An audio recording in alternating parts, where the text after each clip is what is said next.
Hi all, అందరు ఎలా ఉన్నారు? ఈరోజు మనం ప్రిపేర్ చేసుకునేది ఇన్స్టంట్ దోశ విత్ గోధుమ పిండి. ఫస్ట్ నేను 2 గ్లాసెస్ ఆఫ్ ఏదైనా ఒకటే కొలతతో తీసుకోండి, మనకి ఈజీగా ఉంటుంది. 2 గ్లాసెస్ ఆఫ్ గోధుమ పిండి తీసుకున్నా. తర్వాత ఇంకా సూజీ అంటారు కదా, ఉప్మా రవ్వ, సన్న ఉప్మా రవ్వ సూజీ అంటారు కదా, దాన్ని కొద్దిగా హాఫ్ గ్లాస్ యాడ్ చేసుకోండి. తర్వాత మెయిన్ ఇంగ్రీడియంట్ పెరుగు. మనం ఇక్కడ పులియబెట్టాం కాబట్టి పెరుగు కంపల్సరీ తీసుకోవాలి, లేదంటే దోశలు రావు. పెరుగు 1 గ్లాస్ తీసుకోవాలి. తీసుకొని కొద్దిగా వాటర్ పోస్తూ, దోశ బ్యాటర్ ఎలా ఉంటుందో సేమ్ ఆ బ్యాటర్ వచ్చే వరకు కొద్దిగా ఉండలు లేకుండా వాటర్ పోస్తూ ఒక 2 to 3 minutes దాకా మంచిగా కలుపుకోవాలి.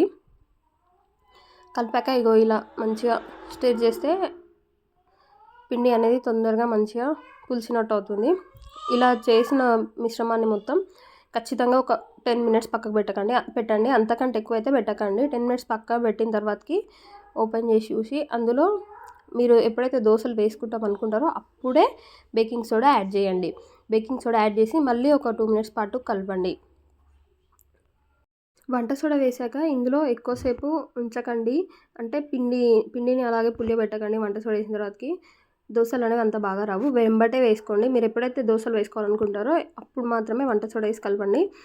ఇలా దోశ ప్యాన్ పెట్టుకొని స్టవ్ అనేది హై ఫ్లేమ్ పెట్టుకొని ఫస్ట్ ఒకసారి వాటర్ వేసి మంచిగా కొద్దిగా ఆయిల్ వాటర్ వేసి ఒకసారి తుడవండి బట్ట క్లాత్ తీసుకొని. తర్వాత లో ఫ్లేమ్లో పెట్టి దోశ పోయండి. ఫస్ట్లో మరీ స్పీడ్గా తిప్పేయకండి, దోశ పిండి వేసుకున్నాక ఇలా ప్యాచ్లు వేయాల్సి వస్తుంది. దోశ పిండి వేసుకున్నాక కొద్దిగా స్లోగా తిప్పండి.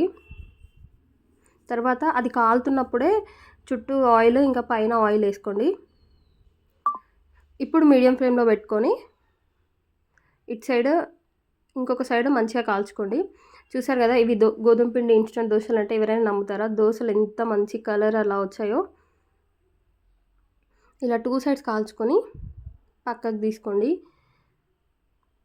గుర్తుపెట్టుకోండి, ఈ ప్రాసెస్ అంతా లో టు మీడియం ఫ్లేమ్లోనే జరగాలి. మీకు దోశ అనేది క్రిస్పీగా రావాలంటే మొత్తం లో ఫ్లేమ్లోనే వేసుకోండి. లేదు మాకు దోశ అనేది మెత్తగా రావాలి అంటే మీడియం ఫ్లేమ్లో చేసుకోండి.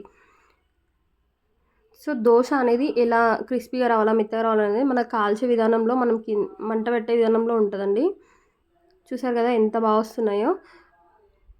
మీకు ఎంత పల్చగా కావాలంటే అంత పల్చగా వస్తాయి. దీన్ని టమాటో చట్నీతో కానీ, పల్లి చట్నీతో కానీ, ఇంకా ఏ అదర్ డిష్తో సర్వ్ చేసుకున్నా చాలా అంటే చాలా బాగుంటాయి.